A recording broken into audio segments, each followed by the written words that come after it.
Welcome to the IDP Hunter podcast, where tonight we're going to take a detour from what we normally do. We're going to talk about IDP best balls. Now, I'm not here alone. I brought the best guru that I could find on the internet. His name is Axton. You guys know him as Axton Harding. He's shaking his head, but I'm telling you, he's a guru. Okay? You can find Axton Harding over at Harding_3. More particularly, Axton's all over the place. Okay, he's on the shorts, he's on the videos over there at IDP Plus. He's also involved in IDP Bets. Hopefully, you'll have some time to explain that with us, what you're doing at IDP Bets. He's also doing IDP Props over there with John Christoffi. And last but not least, he's a family guy. So I just want to thank your wife and kids for sharing you tonight with us so we can have a show. But yeah, that's what you're doing in between doing all these videos. And in between, being a family guy with your wife and kids, you're also cutting up best ball drafts. Absolutely. Yeah, I just started getting into best ball drafts a lot more this season. Last year, I kind of dabbled in a little bit, but I really started diving in a lot more this season about anything I could. That was kind of a low buy-in. I'll throw my hand in and have some fun, keep up with drafting, player values, and all that stuff. But of course, all of this, and with the slow drafts, it's not so much like I just pop in, make my pick, pop out, or set a queue, whatever the case may be. So I don't have to sit down for like an hour and draft, hours straight for like a fast draft, take some time away from my family. I wait till I put my kids down. So whenever I come on in pod, I'm not, taken away from playing with my son or anything like that. And of course, my wife is generous enough to kind of donate, I guess, a little bit of her time to let me do my hobby as she kind of does hers. She's been doing some crafting and we thank her. We thank her so much. Hopefully we can clip this and send it. So we thank her so much for sharing you with our audience. You guys are in for a treat tonight. Ax, I never asked you, how old are your kids? I have my son will be 2 months, or not 2 months, 2 years in September. And I have a 3-month-old. She was born in April 16th. So just turned 3 months. So too young. I'll tell you, the terrible twos exist for a reason. I didn't have any social life. These were the days, showing my age right now. These were the days before the StreamYards, before the internet. But my kids are a bit older now, so I have a little bit more time on my hands, Yep. Yeah. Oh man, I'll turn around and my son be standing on something he shouldn't. So yeah, we're at that stage. Hey, so on that note, we're going to talk about best balls. We should probably start with what is best balls, but I had a kind of funny story. This is going to even last season before. Me and you met in best ball drafts, if you remember that. We met during IDP Madness and for some reason, it's just fate. I can be at the front of a draft or the end of the draft. They always put us next to each other. So we met each other originally just by, hey, you're on the clock. Hey, you're on the clock. We just butted into a friendship. Mm-hmm. Yeah, that was something that we kind of always, you and I generally do in most of our drafts. And because most of the drafts we do are slow drafts. So it just kind of helps keep it moving along. But we also understand everybody has lives. But we're not trying to rush people. It's just like, hey, sleeper notifications don't always pop up. You're on the clock. We just kind of nudge each other back and forth, and we ended up talking, and just kind of went from there. Yeah, you said it though. Some of these drafts are fun, and we all have lives. We take our time, but then there's some people that have no clue what they're doing. They have no clue what they're doing, and you can see them. You can see them the way they draft, no clue at all, and they just suck the time down, the clock down, and they make drafts miserable. This draft here we were in. Whatever that is for them. Yeah. I pulled up this IDP all draft that we did, and it went for days. And, everybody has fun in the beginning, but once you get to round 31 and, it's the same guys missing their picks, complaining, after a while, everybody gets miserable, Yeah. Yeah. When you get down to round 28, 29, we're all just kind of like, man, can we just like auto draft everybody from here on out? So before I get ahead of myself, we should probably start with, because there's going to be people tuning in. We got people on Spotify. We got people on YouTube. And I should probably announce this. I just got iHeartRadio. So we're going to have a network of people looking at this from different ways. for people that never heard of a best buy, I don't know why you're watching tonight because we're talking about best balls. We're talking about IDPs. How would you sum up what a best ball is? A best ball league is basically you draft your team and you don't have to touch it the rest of the year. I mean, the one I started one, and it's got a look. Traditionally in your best ball leagues, you won't have a waiver wire and you won't have trading. Draft your team. The league will automatically sub in your most optimal lineup every week, and then at the end of the season, the most actual fantasy points on their team wins the league. You can pay places, however you want to do it. There's different formats for playoffs and finishes and payouts and stuff like that. But that's kind of just the best ball is literally every week you draft the guys and the platform or whatever will give you your best lineup every week. You don't have to send people in and out. So that's where best ball comes from. And the way we do so many is because you don't have to you don't have to look and see who you're going to trade out of, who's going to pick up on waivers or anything. It's just drafting. It's like, to me, it's like lottery tickets, right? So you pick it like $21 scratchers, right? Because you're not just going to win $1 million on one, so you buy a whole bunch of them because their odds go up that you might win on something. So power in numbers, kind of. You enter a bunch of like $2, $3, $4, $5 best ball drafts, then who knows, you might win $20. You only lost $2, $3, $4 at a time. So that's what I love. It's cheap gambling. So yeah, you're a best ball, to sum it up, it's a draft format only. You're drafting and you're done. So it's kind of like you set it, you forget it. The computer takes the highest scoring points per position, which we'll get into that. But it's really good for people, and it automatically gives you the best score of the lineup. It's really good for people like probably you and me. I'm pushing 40 leagues now. I don't have time to update my leagues plus do my Fantasy Pros rankings throughout the year. I just, I don't. And here's what this is probably going to be a bad comment. Somebody's going to think poorly of me. I have a lot of friends that are in these dynasty leagues and they shouldn't be. They don't trade. They don't make moves. They just sit there with their team and they just kind of hang out 5th, 6th, 7th place. Best ball's for you, buddy. It's all about luck. You don't have to do anything. God forbid somebody asks you for a trade. You don't even have to think about it. Just go with the flow of best ball. It's easier. A lot of dynasty leagues die after 3 to 5 years. So if you know in your heart you don't have the time to manage something, you come over to a best ball. It's easy cleanup. Like you said, lottery. Maybe I'll win, maybe I won't. And they're cheap leagues. You run several of them, don't you, Ax? I actually just have one best ball. I actually run multiple leagues overall. I have a redraft league of my my family or some family and friends back home league. I have a home dynasty league. Actually, I wouldn't call it a home dynasty league. It's with some friends of mine that I grew up with, and then also family or friends of mine that I've met in the industry. And somehow or another, we all just kind of got 12 people together and started a dynasty last year. So we're going into year 2 of that. But personally, I just don't. I see a lot of people every year or year after year. They're like, "Oh, we're in a dynasty startup. We're in a dynasty startup." I'm like, dude, exactly. You guys got to be in like 20 or 30 dynasties. There's no effing way you guys are keeping up with all of your lineups, and you're being how I would consider myself a proper manager. Like, if I'm going to join a league, I want to be active. I want to be a fun manager, but I want to be involved. I don't want to be that guy that just drafts and sits when everyone else is like trading and having all this fun. I don't want to be that dormant manager just because I joined a league, And on that note too, right? I'm always playing to win. I always play to win. Yeah. I don't know what it's like not to. I'm not the guy to sit there and collect draft picks next year. So I'm okay. Average leagues 3 to 5 years. Here, I'll give you my first round just to give me a little edge. Give me a little bit of value at the position.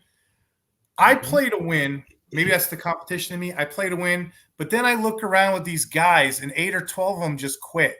It's not fun to me. Yeah. So why not, if you're a manager like that, why not move over to a best ball where it's quick and easy, it's easy cleanup, you're done, you don't have to worry about all that, Get another one, draft, you're done. Yeah, it's so much better in my opinion. Like, I don't get me wrong, I love my managed leagues, but I keep them the ones that I've been in year after year because I want to continue to be a good manager. And I'm not gonna lie, last year I got kind of bogged down and I made some mistakes that kind of cost me some some important wins because I just had too much going on and I overlooked some news and missed it and cost me. So I'm really making sure that I'm focused on and limiting. I'm not adding any more than I've told myself, and I've done actually a pretty good job of not adding not adding leagues. I've actually scaled back my redraft leagues, not left any because I've just kind of scaled back my charity leagues, still donating just in other ways. League fees and stuff, I donate on Mhm. these. So and whenever Axe yeah. whenever Axe has a league, I'm joining the best ball just because the way you run it, you're efficient, you have scoring, you have tips. I know you have tips for the audience. I'm going to get to it. But the two best ball formats that I'm mostly in, I was trying to get this earlier. I couldn't remember. I'm on Sleeper a lot, but I'm also on the IDP Center. And if I could, I just want to share this with the audience. For those that don't know, the IDP Center, it's a brand new website. I'm old school Axe. I like websites. I like going back and looking at, going to articles. I got a couple things over there. We have over 460, I think it is, 458 managers right now, experts giving advice, but there's a lot of free leagues, money leagues, best ball drafts. Check out the IDP Center for these great resources. I wrote that it was over 400 managers. It's up there now. We are growing as a community. It started off of Reddit. There's a Discord off of Reddit, and it just grew and grew and grew all through the off season, what have you. One thing they have too, I'm sorry, Axe. I'm so used to talking to Mace. I'm sorry, Axe. One thing we do have, they have a trade calculator over there that's set by your league scoring, and I cannot tell you, it's awesome. I cannot tell you like TJ Watt, is he worth the same price as Justin Jefferson? Then I look at another league and it tells me, oh, TJ Watt's worth the same price as Devin Singletary. That makes no sense. Over here, at least I can put tackle premium, tackle scoring, that sort of thing. It's an up and coming site, the IDP Center. Check it out, especially if you like best balls, especially if you can't get an invite from Axe. You got to go to these sites here. I'll tell you. Yeah, they may be fewer and far between. But I plan to do a couple of more. I'm not having fun with what I'm in right now, and we're just kind of going with it. But we still got a couple of months or so before the season starts. I'm sure I'll have a couple more. Do you remember this particular draft? This was one we set up with. I'm pretty sure. I thought there were a couple fans in here, but I went back and I looked. I think they were all IDP experts. I think or analysts. How did you set this one up? Let's see. I honestly like Ben. Let's see. He was like 1, 2, 3, 4, 5. He's like number 7 with the. He's got a Sasquatch. He's just a good buddy. We grew up together. He's in most of my home leagues, my family leagues. Then a bunch. Ben was the one talking about. I can't make my pick. I have a big barrel of hay in front of me. I'm like, who's this guy? Yeah, I think he said that. Farm boy. Yeah, he's a farm boy. So he was probably doing something with his crops, or he also works in a bulldozer, so he might have been pushing some dirt around or something. But yeah, then the rest of the guys look like they're just IDP guys. One of them's a coworker of mine, next to Michael. And then I think there's like a brother of somebody and maybe somebody from Twitter. So it's just kind of random people, nobody specific, just kind of like, hey, you want to join? And I made it clear that, we were going to open up trades and waivers. We're going to add a little spin to this IDP best balls. So, I was like, why not? Let's have a little fun. Who wants to join? And tried to balance out the IDP scoring so that maybe they would get drafted sooner. I mean, of course, everybody balances out the IDP scoring, right? Everybody's got a balanced league. So let me ask you that. You brought up 2 points. Know your scoring, know your context. What sort of scoring do you like to play with? We should start there. And then a follow-up question. I generally find myself going offense first regardless, just because it falls off. Do you ever go IDP first? Because you see a couple guys in here. They went, do you ever do that? I mean, like, if they start going early, I'll dabble. You'll see where, but I think it was, is that like the 7th round? I dabbled into Nick Bosa and Okereke to, just kind of get some good, what I would say upper tier IDP guys, because I know I'm still going to keep filling my offense early. If you go defense too early, then everyone else is going to go offense and you're not going to have any offense. You're going to be stuck with wide receiver 3s for your wide receiver 1s. If you're like, there's no point in waiting. Fill out your offense come through and through, at the very least, fill out most of your starting lineup. What I tend to do, because I do mock drafts with IDP guys and Dynasty mock drafts. This is redraft, but I tend to fill out at least down to my flex. I don't necessarily completely fill all the way through my starting lineup. I'll fill all my running backs, wide receivers, tight ends, quarterbacks, whatever I have to there. And then once I get down to where I would fill flex, then maybe I'll start dipping into the IDP a little bit more, and I might, if I'm on a turn, I might take an IDP and then an offensive guy, and then kind of alternate, just depending on how the draft falls. If people are really fading IDP, I'll fade IDP. Like, no sense in me taking a guy early, but if I see people are starting to take them off the board, I'll go ahead and dabble in, and I'll kind of wait it out until I see, like, okay, the top 2 linebackers have gone. I can probably wait a few more rounds for a linebacker, but there's still one more edge rusher in this top tier. I'm going to grab him before, and then I'm going to continue my offense until I see, like, the bottom of a tier is kind of, like, falling to me. And then I'll kind of pick up my IDPs. And then when I feel like I've got a good, like, starting roster and then maybe some bench players on my offense, then I'll really start to hammer IDP. So there's no actual structure. Like, you don't go in with a plan. You just look at the board, look at the runs. Yeah, and the way that also they're scoring too. I've been in a league where, like, IDPs go first round and it actually makes sense. I don't know if you've been in FF7's Iggy. He started that to raise money. I've heard about this. It's a fun league. I was in it last year. I'm not in it this year, but I was in it last year. It was super fun. But the scoring's so unique and the rosters are super small. So it's like you only have like 3 subs and everybody scores a shit ton of points. I don't know if I can say that. Excuse me. Yeah, you're good. You can say whatever you want. But everybody scores so many points. So, like, there was IDPs going off first round. It was fun. What did you use, or how did you value the scoring for this? Actually, you know what? I do know this. This is a smart code. You put this in the tweet when you were putting this league together. You said it's balanced scoring, whatever that means. I remember hearing that. Mm-hmm. What do you mean by that? Balanced. What is balanced scoring? What do you mean by that? Go ahead. When I go in and I try to balance the scoring. I'm going into Sleeper and I'm going to the league leader module and I'm filtering it for last year's points. And I set up, usually I start with like tackles 1.5 maybe, or for solo, and then half of that for an assist. Sacks, I try to get around 5 to 6 points. And then it just depends. I'll just kind of standardize everything else depending on what I feel. 3 for a forced fumble. I like to bring pass deflections and interceptions up because the defensive backs don't nearly get as much love, and so that kind of boosts their scoring a little bit. Generally speaking, to sum it up, I just try to get the season averages or the point totals to match similarly to what the offense is scoring. So if JJ is scoring 350 points and all of the top tier wide receivers are within over 250 points, then I want to try to see if I can get those top tier edge rushers and linebackers to start to trickle in that same tier. And question for you with that note. When, we played a lot of, like, the other draft I showed earlier, that's big play scoring where, DLs and the hybrids are important. And then, we play a lot of tackle premium, which, linebackers value. When you get in a combo, I tried to make it balanced of either one. So it wasn't too tackle heavy, but also, like, it wasn't too big play dependent. When you go in a balanced league, and the scoring is even, Steven, it's all around, right? Do you still target linebackers first, or doesn't it matter? Or do you have a strategy when it comes to that? Not really. Like I said, with every new league that I'm in, unless I already know the scoring with the IDP, like the IDP show in theirs, I kind of know the big 3 scoring by now. Yeah.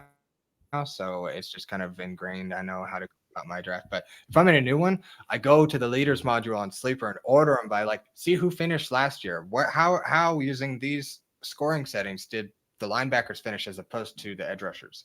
And when you get down to the 20th linebacker, how much did they score compared to number 20 on the edge rushers? Because that could be very different. You could see number 20 linebacker way up over the number 20 edge rusher, even though the number 1 edge rusher might have been way over the number 1 linebacker. So it's just kind of like seeing when is a good time to take certain tiers of certain positions given the scoring of the league that you're in. So, like looking at your draft here on the draft board, you kind of waited around, and that's a good strategy to have. You took Nick Bosa in the 7th, okay? You didn't take him. If you look at all the elite, and we play an IDP madness, so you know this is the same thing. There's what, 7 or 8 guys that are considered studs every year, right? You get the Crosbys, the Bosas, the Parsons, the Watts. I'm gonna leave somebody out. The Josh Allens. You know, see, I knew I was going to leave some people out. But when you go, Quans, you yeah, got yeah. all those top tier guys, yeah. But when you get all these top DLs, you probably, I don't care really which one. Now, I'm biased towards Watt, Crosby, but I don't really care as long as I get a top 8. So maybe that's a good strategy in itself.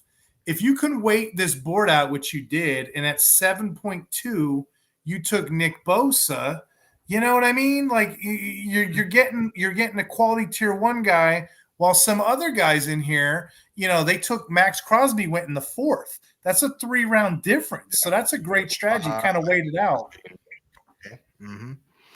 And you notice in your draft, which I like, there's no that you can trade. So trading picks is kind of fun in these. That was kind of fun. I didn't dabble too much into it. I should have. I did it, and I didn't even trade. How back-asswards is that, right? I figured I would trade a little bit more, but what I noticed with how it turned out. What I noticed with experts, I'll put parentheses, nobody wants to get got, so they'd rather just sit there. So I kind of have to overly incentivize. I made the one trade to move up 1 pick, and you remember when I did this, the 6.10. Do you remember this story? Yeah. Oh yeah. I was knocking it. I had Josh Allen. I had AJ Brown, Herbert. That's super flex. We're going and Pitt. We're not even at the IDPs yet. The Kincaids. So I had the stack of Allen Kincaid, and I'm here, and I'm like, I'm not going to get an RB2 type. I'm probably not going to get RB1. Henry's on the board. I value Henry as a RB, anywhere between 10, 13. I felt like you were going to get him. So I kind of went up. I was licking my chops at Derrick Henry right there. I ain't going to lie. I don't know why I'm so high on Derrick Henry this year. Like, I might as well pass out. It's we're going into the Ravens, who are run heavy as it is, and he is the freaking icon of a run heavy offense. Like, this is the guy you want to run the wheels off of until you just can't anymore. And then, like, to save Lamar's legs, like, to me, it just seemed like smash play, especially in the 6th round. For my RB1, that would have been sweet. When people are trading, they just look at it objectively. You don't know how a team benefits whatever. So I've tried to make this as reasonably overly as possible. For the 6.10, I had to give up the 6.12 and the 7.1. I got back to 7.3, but that put me there to get Henry. It only cost me Deshaun Watson and Roquan Smith, which, again, I don't know if this is your strategy. I wait as long as I could on IDP. I punt them. I run a skeleton crew later on. I feel like I'm competent enough. I can get guys later, which I did. I'll show my draft in a little bit, but I feel like I could. It's those offensive premium guys, those RB2s, those tight end 1s. You could even argue tight end 1s are in these kind of formats. In a best ball, you get a tight end 1, you're probably going to win quite a few weeks. Yeah. Well, it was a tight end premium league, so I knew it got down to the end of the 2nd round, and nobody had taken a tight end yet. I'm like, tight end premium looks like the bully tight end. Looks like the bully tight end strat's falling to me. So it was tight end premium and then super flex. So of course we were going quarterback first, 6-point passing touchdown, and then since everybody else was taking top tier running backs, top tier wide receivers, why not take Travis Kelce above anyone else? I was wondering if we can talk a little bit about that. When you're in a league, you're looking at the league's economy. You're looking at the draft board. You'll get the big picture. You want to corner the market on some key positions. I would say tight end's a big one, especially on these premiums. Like, there's guys in here that doubled down. You look at Michael Sicoli here. He got McBride 4.1, Ingram 5.4. That's pretty smart play. Double down in these tight ends if you don't have an elite one, or maybe even package them up with like your quarterback stacks. but there's a couple different ways you can corner the market. In your opinion, are certain positions more valuable than others? What are you looking for? What's your, I know you say you don't have a strategy, but what's your overall outline? Like, what do you put in pencil? What are you looking for early round, mid rounds, late rounds? I mean, I don't want to miss out too much on about anything.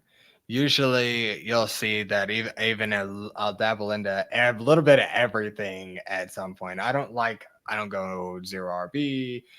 I don't really go zero. I don't do any of those specific strategies, but I also I do not want to be stuck with the Zamir Whites for my RB1. I do not want to be stuck with the Watson. Quentin Johnstons for my wide receiver 2 or 3. So Mm-hmm. I'm gonna make sure that I have some serviceable enough people, even if I'm taking like a Cortland Sutton for like a flex play. I'm still looking at upside and potential and opportunity. So in this case, yes, I would say tight ends did have some extra value. At least the top tier, the first, or I don't know, the top 6 probably are by far the most productive above the rest. So I would say until you finally get to that point drop off. I know Travis Kelce is probably in a tier of his own. Up there, kind of near. Even Sam Laporta is probably under him overall. Yes, Travis Kelce had a down year last year, but in a down year, he only scored 10 points less than Laporta. That's kind of laughable. So I'm still putting Travis Kelce's up there in his own tier, and then you've kind of got everybody else just kind of trickling in, and then there's a real tear drop where the points just fall off. So that's kind of the same way with every position. There's certain tiers where the point fall off just kind of starts to fall off, and really it's enough for me to take these guys here, or should I just wait and start to grab guys from the next tier? So it just kind of I know you said don't answer with there's no strategy, but with the scoring here, I always like to try to get one of the top couple tiers of every position if I can. Defensive back So is the exception. Going down a little bit on this board, right? I'm looking at premium positions. So yeah, elite tight end should go early sometimes, right? Elite quarterback, super flex should go early, right? Your RBs, you're going to start too, yeah. Mm-hmm. So when we get to later on parts of the draft, we start talking about these IDPs, DL-LB hybrids. And I know you do it because I've seen you do it on other ones. Yeah. DL-LB hybrids are pretty powerful. If I have a whole team of DL-LBs, which I tried to wait as long as I could, but people started catching on, that's a powerful piece. That's a powerful chess piece to have on the board, isn't it? Especially in best ball, yeah, because you can build your team so dynamically, especially in the all IDP leagues, like you were saying. It really just allows for so much flexibility in the build of your team, and I mean, you can really go 2 completely different ways. You can use these guys and kind of act as though they're a lot more linebackers and just load up on defensive defensive linemen if your league is sack heavy, or if your league's more tackle heavy and you grab these dual desi guys, then you can go hammer the linebackers in the middle round and just load up on those points in that way. So yeah, having the guys that play multiple positions definitely add an edge, especially if they are top end producers, at least top 20. I know it's kind of hard to find those. With regard to your top tier edge rushers, there's not a whole lot of great dual desi defensive back linebackers. I mean, or not linebackers, I'm sorry, defensive backs. There's a few. Jeremy Chin's kind of hit or miss with his health. There's I think Josh Metellus did great. He's actually new. He just started, so that's a good cheat code. When you get a guy that really produces, that dual desi, that's the best. But I feel like a lot of people sometimes that'll be their tiebreaker. If they're looking at a couple of guys just because they're dual desi, they'll skip this really good tackling linebacker just because this guy's got a defensive back and a linebacker tag. I'm like, oh. And then if you have a best ball and they're hybrids, so if they score the most for a DL, you're getting points there. Score the most for an LB, they're getting points over there. So it's a double win with that.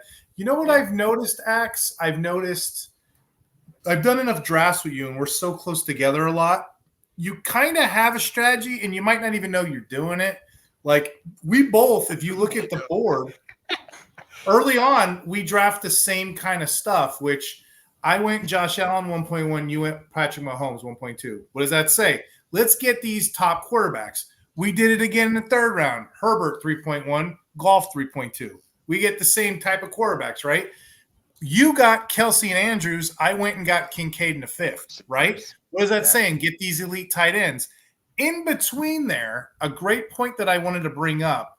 In between there, before we start coveting these almighty, hybrid DLLBs, in between there, get your wide receiver running backs.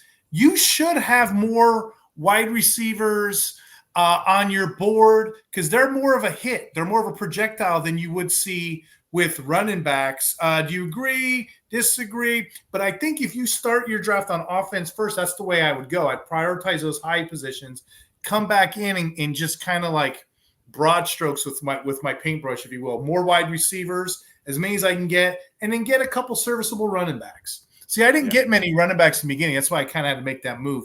But any thoughts on that for you? No, I thought you've made a great move. Just looking at your squad, if you don't pay attention to the trades, it looks like you went 0 RB, but obviously you see your James Cook and Derrick Henry.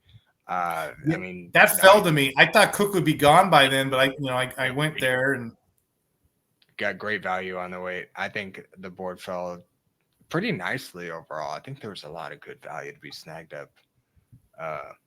You did some robbing there. He sniped that Derrick Henry from me. That one burned me, man. I was waiting for it. I was waiting so long for like 3 rounds. I probably thought about taking him the last round, but I had to get me some Devontae Adams.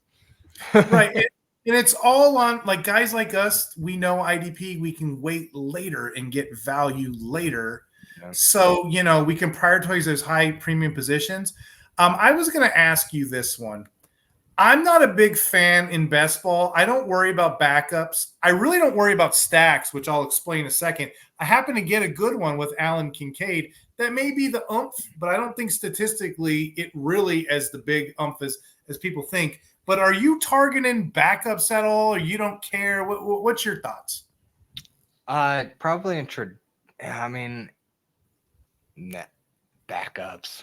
In best ball, it just depends on how deep your rosters are. If you get to the point where like you're going into around like upper 30s and 40s and you're getting pretty deep, then you may have no choice but to get backups. But I'm not really going out of my way. If I get like a Kirk Cousins, I might get a Michael Penix later, maybe if just a traditional best ball league. But I'm not really paying attention. I want guys that are going to play snaps. I want guys that are going to be. I want these guys to be competing for the top points, not guys that might play if there's an injury. I want guys that are going to be scoring me points because I want guys that could very well get me in my lineup any given week.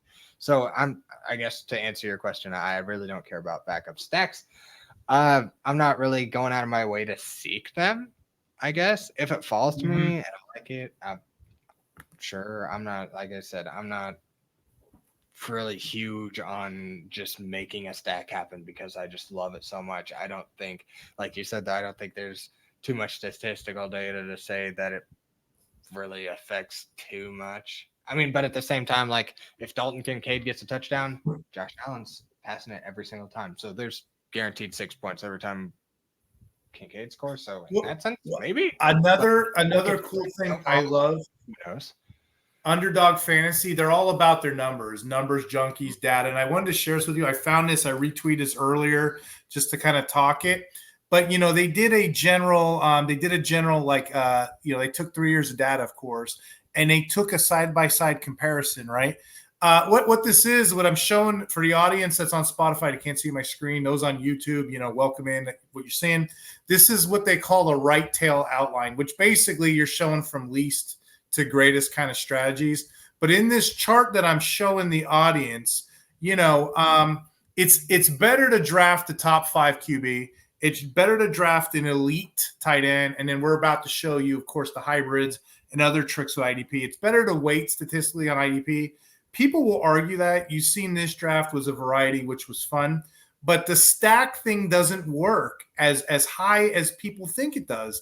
If you look at the data, it's not really that convincing. It doesn't help or improve you if you're stacking your teams in your results. So I don't necessarily stack. I don't go out of my way, and I don't necessarily get a backup because it's just nonsense.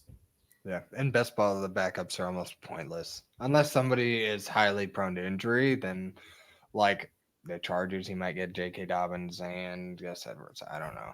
I wouldn't do it early enough to take. Again, these guys are competing for target or competing for touches. I want guys that are getting touches. There's other options. Sometimes people think they're smarter than what they are. Like I just did a fancy six pack. I just did a draft strategies article. I think it came out today or it comes out tomorrow. But basically, I went back to previous years, and there were writers. They're like, "We're going to double stack the linebacker. We're going to handcuff. That's a strategy." Okay, but does it work? I don't stack IDP. Oh well, you got the DL, the LB. No, I don't do any of that. I take the BPA, the best player available. Maybe I go off the talent cliff strategy. That's old school talk. I don't even know if people do this anymore. That was before value-based drafting. So if I'm in a 14-team league, I want to get the 7th best or better defensive lineman, the 7th best quarterback or better. So that way I'm in most street fights. You know what I mean? But I don't stack. I don't back up. I don't really go out of my way. And I certainly don't go out of my way to pair up team players on teams. I think it works against a quarterback running back. I think it would help a quarterback receiver, but not as much. And Underdog has the data. I mean, numbers don't lie. Yeah, it's interesting to see that it actually doesn't help. I mean, in my mind, knowing that a quarterback or like every time a receiver catches it or a tight end catches it, his quarterback's going to be throwing it to him. So in that sense, yes. But at the same time, I mean, it would kind of almost work the same. Your quarterbacks are likely going to throw touchdowns, and your good receivers are likely going to score touchdowns on your regular fantasy team anyway. So it's just not going to the same person on the same team. So I agree. That makes sense. It's weird. So here's another one I kind of put up here. I said, don't worry about bye weeks. I don't care. Even when I'm drafting, because I know I'm going to trade later on, and this gave me the trade option. Maybe in bye weeks, maybe don't care about. Maybe in best balls don't care. Maybe till after the 7th, 8th round. I don't know. I don't care about bye weeks. What says you in that regard? Redraft leagues, maybe I'll pay a little closer attention just because at least like there is a best ball league that only gives, let's see, you have a maximum amount of players that you can have at certain positions. So in that case, yes, I want to play. If I'm limited on roster spots and I can only have, say, 3 running backs enter my lineup, I don't want to try to mix too many of the same bye weeks, if that makes any sense, because I'm limited with my roster spots. So I have to be smart about how I play this. And if I'm only going to have 1 or 2 backups on my bench, then I have to be smart about how I play those bye weeks. I don't want those backups to lose me points by having the same bye week as one of my starters, and then they both miss a week, and then I just totally miss out on that position for the week. So in the sense where you kind of have smaller rosters, yes, you want to pay closer attention to your bye weeks. Redraft leagues generally run this way, so your redraft leagues, you want to pay more attention to bye weeks, but best ball, I don't really worry about it. Random question for you. I'm just looking at the draft. I know we talked about the first couple picks here, the mid round, but just scrolling through, if we were to look at this thing, right? Any picks you really like? Anything stick out to you? You don't have to be early. We can do middle picks as well. But anybody in here that you really thought was good value, your draft or somebody else's, did anything really stick out to you? Was kind of what I was looking for here. I like your Levante David pick. I've been growing on him. I like what Mike did in Michael Sicoli with the tight ends. I think that I probably could have mimicked something similar. Mm-hmm. I kind of already did, but I did it more, I guess, earlier on. Let's see. I like that we waited on defensive backs for the most part. Yes. That's a good point if we want to explore that a minute. I don't care the format. I'm actually in the middle. There's a draft right now in IDP Center going on. They're given 8 points of pass deflection. It's a 32-team league, and they have 8 defensive backs. Oh That's my the first time I've debated about going early, and I'm still waiting. God. You know, but that's like it. The value has to be extreme, otherwise I'm not doing it. So you're like me. You're gonna wait for the final rounds, and then in this draft, You can get Richie Grant in like the 35th round, and he is in the top 20 every year. So I'm not gonna lie. I was keeping an eye on your draft because I think you're my competition in this one. I really do. Porg had a decent draft with his defenders, but I think you had a good draft. When I went defensive back, this is still a little too early for me. I went in the 18th round because I just seen everybody else taken. I got a guy named Josh Metellus at 18-12. You ever heard of that guy? Didn't he get dual desi? Is he best linebacker? Yeah, he was great for Minnesota last year.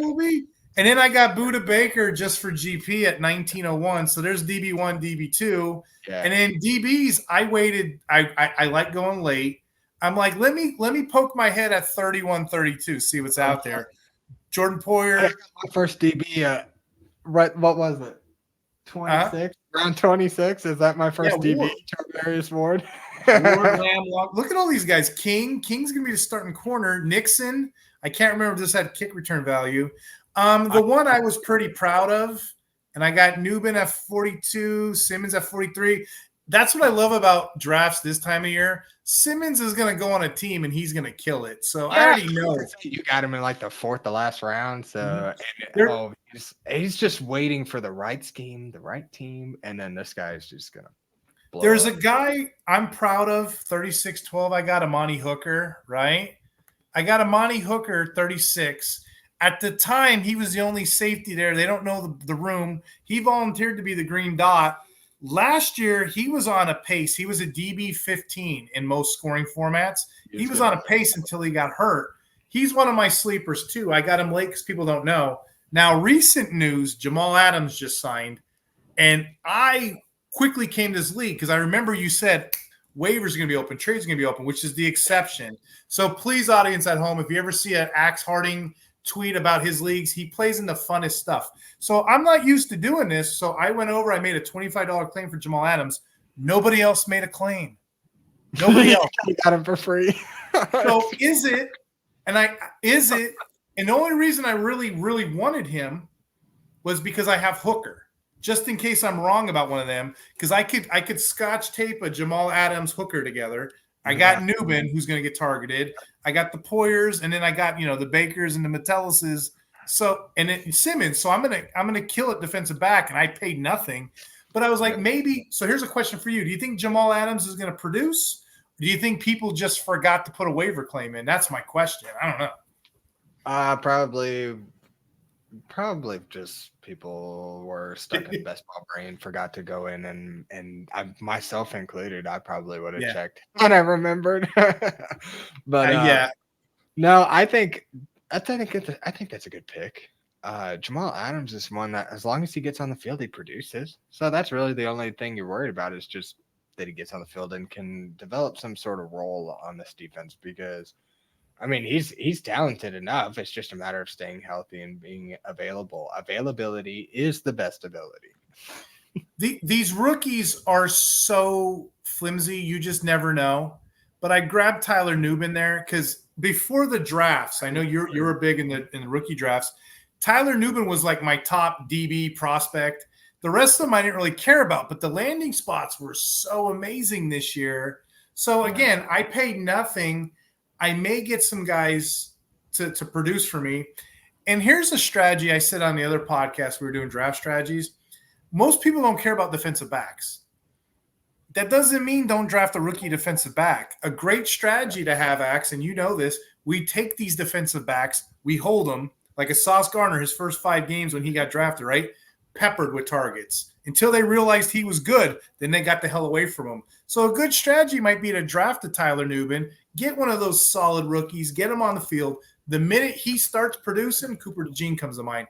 I'm going to trade him before teams go away from him. Yeah. Cooper DeJean kind of adds that the kick return aspect and the slot corner, is he nickel or slot corner or both? Cooper DeJean, right now, he's projected to be a slot. And that's where he excels. That's why it's really exciting to me. I got really in depth with these rookie analysis rankings. I don't know if I told you this yet. Pro Football Rookie Analytics, they're doing a promo. And for rookie content, you save 20% off. It's called the Early Bird Special. But they're doing a promo code for me. If you put in IDP Hunter, you'll save an additional 25%. So they got books. Just think of PFF with rookie books. They got offense, they got defense. The prices are already low. So it doesn't hurt. Type in IDP Hunter, get additional 25% off. Newbin's the top prospect. DeJean's the top prospect. I don't want to ruin it. There's tons of players in this book, but it's just something to check out, something for the audience. I don't know. Like I said, we were in these rookies the whole off season. It's kind of funny to say early bird now because it's been months ago, Right. Yeah. And you get what, $5 off a $10 book. So can't beat that. Subscription everywhere else. I'm old enough to remember magazines and websites. So that's kind of where my mind goes. So whenever somebody's doing something, I'm like, hey, let me put that on here. Let me go ahead and talk it. I like what you did here. I like how you got I like how you went and got an elite DL. Because I always say I'll run a skeleton crew. Well, DL goes really early. And teams nowadays, they run so many dimes and nickels. You can really get DL, 30 to 50? You can get those off waivers. You can get those late. Yeah. Get a top-end DL, kind of like where you did, and then run the rest kind of like how I did. And, we both did. Especially if you can get DL LB value. Because if I like to anchor each position, if that makes any kind of sense. So I will fill it out all but one of my starting positions on IDP with surefire every down guys. And then I'll start to trickle in the guys that I'm probably going to have to be subbing in and out on that last little spot that got even the flex spots. But to fill my actual how do I want to say positional spots, I want to have guys that I know are going to get the snaps, the guys that are going to get the roles that I like, the tackles, the production that I like. And then when I get to the flex and I like the guys that in my regular leagues, at least when I'm making roster decisions, that's when I will wait. Like Nick Bosa, I don't mind getting Nick Bosa to really solidify my defensive line. But after that, in a regular league, I wouldn't mind taking, waiting on DL and having a couple guys to choose from, a Malcolm Kuntz and Yaya Diaby kind of thing, or something like that for my DL2 where I can wait. Then linebacker, I'm going to go get 2 or 3 good linebackers because they score a lot. And I want that top end production from a good linebacker before that really just falls off. And then later on, I'll get your Isaiah McDuffies and those guys, EJ Speeds and the guys way later on where I can kind of flip those guys in there on any given week and play the matchup game. So, but I know we're talking football here, so I love looking at linebackers. I got to say I am I'm linebacker guy. If I was anything, linebacker guy. Just looking at our drafts, we had a similar strategy. Like I said, we had to get the quarterbacks, get the elite tight ends off the board, plug those RB wide receivers, get more wide receivers and running backs, mind you. Once we start getting down here in the draft, you're ahead of me because, like I said, I'm always keeping an eye on you because we're so close together. And I don't know if you put me on the end on purpose because I always make my picks super quick. Bing, bing, bing, bing. But you had an elite DL in Bosa. You have an elite LB, in my opinion, in Bobby O. I expect him to be a top 3 finish. I kind of plugged a couple more wide receivers. But when we got to the 10th round, okay, you took Azeez Al-Shaair. I love that pick. I'm going to ask you about that in a second. I took Quinnen Williams at 10.12. A lot of people don't realize. I get it. CJ Mosley is the one that's usually higher ranked. But when you're in big impact scoring leagues, Quincy Williams is the one you want. Or even if you're playing Dynasty, he's years younger. Quincy's the one you want. Quincy is extremely overrated, as is Isaiah. And then right after that, I went Logan Wilson, and then Porg takes CJ Mosley, of course, like I just aforementioned. But in a nutshell there, what do you think about Azeez? Oh, dude, I've been waiting for Aziz to get his chance since he was back up for San Francisco in like 2021. That was my first year in IDP, and I only had in that league, my very first IDP league, we started 3 IDPs. So like, I wasn't even in the weeds, man. But he was a waiver wire darling at some point, and ever since then, I just been waiting for him to get a chance. Last year in Tennessee, thought it was it. And it was. I mean, he had a great season. It wasn't quite what I expected. I expected probably a little bit more differential with solos and assists regard, but he still did great. He was a really reliable starter week in and week out. And I think I've been listening to a lot of podcasts, and I think this Houston defense is built even more for a guy like Aziz Al-Shaair. They're going to be attacking that that front seven is going to be basically looking to mow down, put a lot of pressure on offenses. So I think he's going to be running downhill, getting a lot of tackles, and opportunities can be there for him. I love Aziz. I'll try to get him. I try not to get too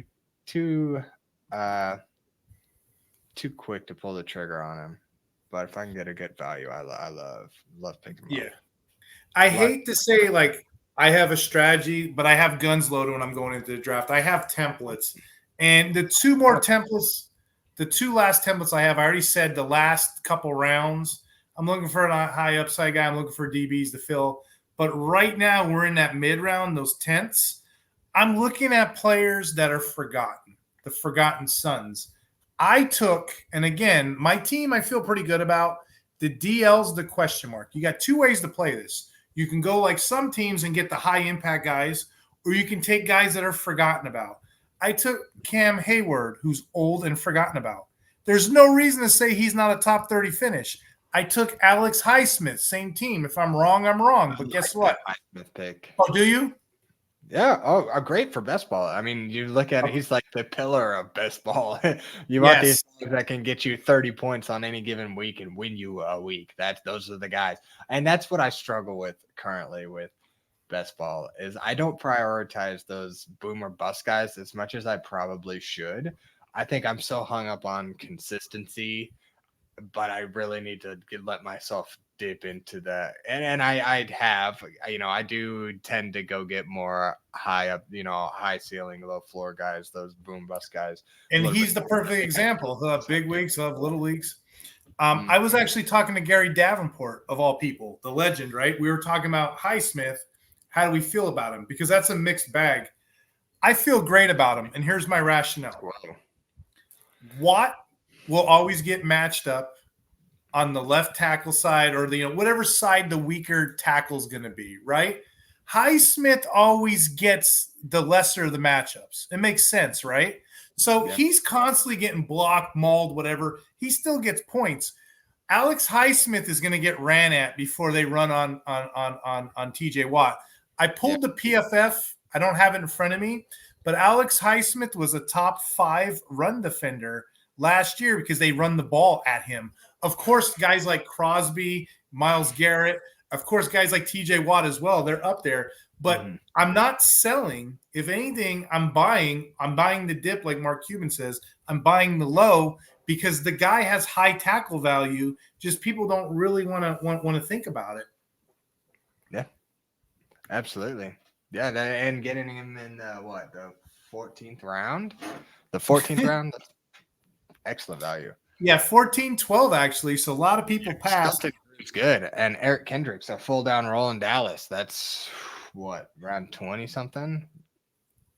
I actually was looking at, because I have Herbert on his team, I was looking at Ladd McConkey. You took him 1 pick in front of me, but I didn't want to tell you that at the time. So then I'm like, all right, I'll take Jackson Smith, and maybe I'll get a round later. I'll get Spillane, which you took. But look at round 16. You ever heard of 16-12? I got my second DL now. You ever heard of this Charles Granderson guy? Oh, Carl Granderson was great. The revelation. Carl, yeah. Yeah. And then I just filled everything. So Carl Granderson, he plays that cover 5 scheme with the Saints. He's like one of the only teams that do that, but they pinch down. He gets a lot of tackle points. So if a DL, I don't know, Max Crosby, Hunter, this guy. If a DL is getting you tackle points with a sprinkle of a sack or two, you're going to win most weeks. But what's the difference between those three? Those other two I got to take super high. Granderson I got super low. So again, I got these guys a little bit lower. And then this is where I don't want to say I have regrets because I got a lot of good value, especially on the offense coming up here. Guys like Bateman that are probably going to be able to start. You know, Elijah Moore has a chance. Trey Palm, you know, there's a lot of deeper guys in here I took. Josh Downs, even Brandon Cooks. But what I wanted to do, and I didn't get a full chance to do it, I wanted to exploit all the DLLBs. I wanted to get a bunch of hybrids. But at this point, a lot of people were doing that. Baron Browning went 42.7 by the engineer. That's a sneaky move right there. Bunch of teams were doing this at this point. Josh Ooch, 45. I don't know how we feel. Von Miller, Will Herb took Von Miller 46. Von Miller didn't get injured last year. He got injured in 2022 when he tore his ACL. Last year was like just a random year for him. He was hurt. So really, he hasn't done anything in 2 years. That's why his value is buried. I don't know how I feel about Van Noy, but the guy took him in the 47th. But there are so many different little hybrids that you can get super late. I took Leonard Floyd, who just always seems to produce. He's going to be on the other side of your Bosa. And the reason I did it was I knew you took Bosa. I feel like you're going to be my competition here. Whatever points he doesn't get, my boy will get. Each week we should be doing a little bit of battle. But here's what's funny about best ball. If it was redraft dynasty, we have the ability to maneuver. We don't have any ability here, do we? It's whatever the scoring is, whatever it turns out to be. It's kind of like I'm trying to think, an Etch-a-Sketch. You can do all these pretty things, and it's going to come out the way it wants to come out, you know? Pretty much. Yeah, you can have this big picture in mind, but it never turns out like you think. There's a game, it's older than me, and I forget what it is. Do you remember electric football? It's like a board, and they set. It's older than us. It's like our parents' generation. They would set these players up to do stuff, and then you turn on, it would vibrate, and the players would go do their own thing. Yeah, I was like, "What?" I looked it up on YouTube earlier. I'm like, "What happened to this?" And apparently, there's a football league in Vegas. They have electric football league. I'm like, "Y'all are insane," because I can never figure out how that works. But yeah, that's a thing. If you ever want to look it up, or audience at home, look it up. Electric football, so funny. Axe, any players you want to highlight? I see you got Cowling 47. That might turn out the way the 49ers roster is looking right now. Anybody? Don't know if that was necessarily my intention. I don't know. I've been doing a lot of like in these best balls, like if I'm at the point where I'm considering a Tennessee linebacker too, I'll do Cedric Gray and Jack Gibbons. Nice. That way I get, no matter what. Trying to think, man. I've been getting a lot of Levante David. I like Dorrance Armstrong later. He's a great defensive end that's going to get great snaps. Kaiser White's an awesome value. I was thinking at 17.9, Michael gets Kaiser White. I think that was a really good play. Cody Barton is an incredible value. Everybody's dissing on Cody Barton because he's not a great football player. Cody Barton, if you look at his stats from last year, the guy was dang near averaging 10 tackles a game. And he's coming to replace Josie Jewell, who's basically done the same thing for the last 2 or 3 years next to Alex Tackle Kingleton. If this isn't and he's been able to stay out, well, for the most part, Cody Barton's been pretty healthy, right? I mean, if he's able to stay on the field next to Alex Singleton, I don't see why he can't get another 130, 140, 150 tackle season. So what was interesting too, the 20th round, if you were punting and waiting on DLs like me, it just didn't come to me the way I wanted. But I got Brian Robinson as a consolation prize. He may end up being the guy instead of Eckler. But look at 20.1, Derek Brown, 20.2, Ebenecki. George Karlaftis was sitting there. I have him as a DL 30 in my rankings. And then old Porg takes Hubbard, 20.10. Absolutely a tackle phenom. But 4 DLs right there that are going to slot in for people. All very tackle friendly. The only question is Ebenecki. He's a 3-4. Yeah. He's a 3-4 guy. last year he played in a 4-3. It wasn't anything special out of him. He was coming off the bench, but he's going to play in a 3-4 this year. And here's a little fun stat for the audience. He still finished 0.5 sacks away from Bud Dupree and who else was there? I think it was Callis Campbell. He finished 0.5 sacks less than them, and he had less than 100. He had fewer than 100 snaps than them. So just give the kid an opportunity to play. He will produce. He'll outproduce them from last year. You know, Barmore's in this too. Christian Barmore went later. There's a lot of great value in here, especially if you're looking at tackle guys, defensive tackles. Zach Sealer's a good defensive tackle. I'm looking at it now. These hybrids, Samson Ebukam, 40.2. Maybe it's because Sleeper's afraid of Latu coming in there. Ebukam, I've heard. I was listening to, who was it? Was it Gary Davenport? Was he talking about the Indianapolis? And he was saying if you think that Latu is going to come in and just take Samson Ebukam's job after the grading and stats he put up last year, you guys are insane. So, I mean, it was a pretty, I can't remember if it was him that said it, but I've definitely been listening to some pretty sharp IDP minds in the last few days. And that was definitely something that came up because it caught my attention. I was like, oh, okay. You know, around Latu, you know, Samson Ebukam is basically free in IDP best ball. Like you can get him in one of the last few rounds. It seems like I took over because I got bored. I took over this league and I looked at the scoring and it was like insane. It was like 11-1 scoring. So I'm like, I'm not even going to the linebackers. So I went to the waivers. I took Leonard Floyd, Abikedi. I took Huff. What's the guy's name in the Ravens? Owe. He was like a PFF like superstar last year. Just give that kid an opportunity. There's a lot of hybrids on Sleeper that are lurking. You see him in this draft, Granderson being one, that are probably going to go off. I don't know how I feel about Kobe Turner, though. With Aaron Donald not there now, the Aaron Donald effect is real. You know what I mean? I know we got some rookies to close the loop there, but I would expect a little regression. I think this Rams defensive line is probably going to be like Chiefs pass catcher just last year. It's going to be anybody's game any given week, and you just don't know which one's which. Same thing Michael took home. Matabuke, he took him a little bit earlier than I would. I just expect a little regression. He had a great year last year, not that many pressures, you know. So well, I don't chase sacks for defensive tackles. So I just sold Matabuke for Levante David the other day. There you go. And David, you mentioned him earlier. I mean, I didn't nearly use the draft capital you did or some others did, but you can see you can get bargain basement guys just lurking. I used this slide for another podcast I did with draft strategies.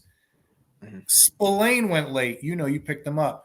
KJ Britt went late. You know, Bentley. There are linebackers out there, and I'm getting ready to write an article, Overlooked Linebackers. There's linebackers for days that are just out there that are going to clog, that are going to get their volume.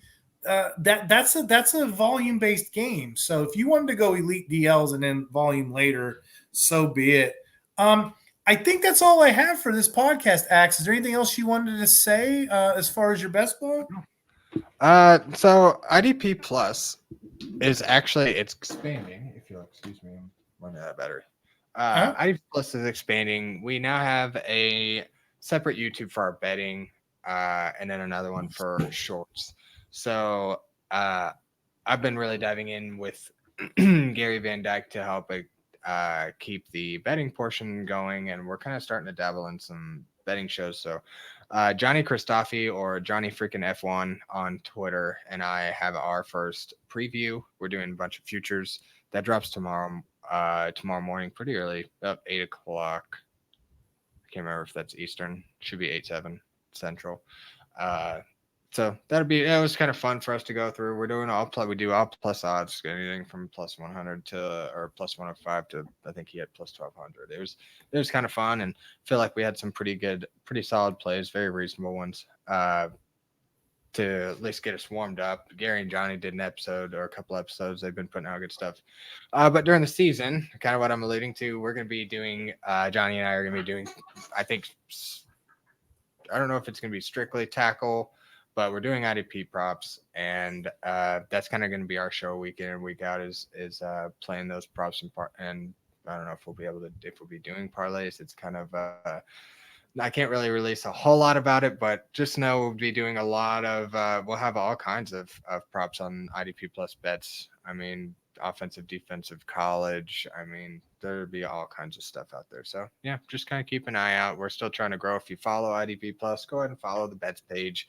If you're in a state that's legal, we'll have shorts coming out. There's all kinds of videos and content. So hopefully we can make some money. Just know if you're losing money, so am I. So I haven't been over there. So it's its own page or it's its own. You have to subscribe to both of them. Is that what it is? If you just go to the regular IDP Plus YouTube page, it's like on the home screen. There's kind of like a family tree. Like you'll see their page. There'll be IDP Plus bets, and you'll see shorts, and you can just go in and follow each one of them. But it's basically on just like their main profile, our channel page or something. It's just all right there. It's kind of weird to find. You have to do IDP Plus as like one word and search for that in YouTube, and it doesn't show up. It's hard to search. I don't know why I don't know why it's so hard to search, but again, if you already follow IDP Plus, go to their page. It's all right there, easy to follow. We're trying to gain a little traction going into the seasons, and hence why we're putting some stuff out. We'll have to advertise this. Get you guys on. I'm gonna go over there after we're done. I'm gonna jump on. I'm gonna subscribe. I didn't know you had to like physically subscribe. That sounds amazing. And then Johnny, I've had Johnny on my shows before. Johnny's amazing too. He's just a wealth of knowledge, and you know how we feel about tipsters. So looking forward to that show. Absolutely. Yeah. So that's kind of what I'll be doing. I'll be dabbling a little bit. So I don't want to get carried away. I think I've committed to this show. So we're going to keep it short and sweet, about 20, 30 minutes or so every week. And then I'm just kind of hopping on stuff like this once in a while as I can. So heck yeah. Yeah. I don't have a betting background, so I don't know how helpful I could be, but I'm not really a bettor, but if you get free time, come back on. We'll jam out football. Audience, thank you for watching. We were only going to do a 30-minute show. We went over an hour. Yeah. You got to.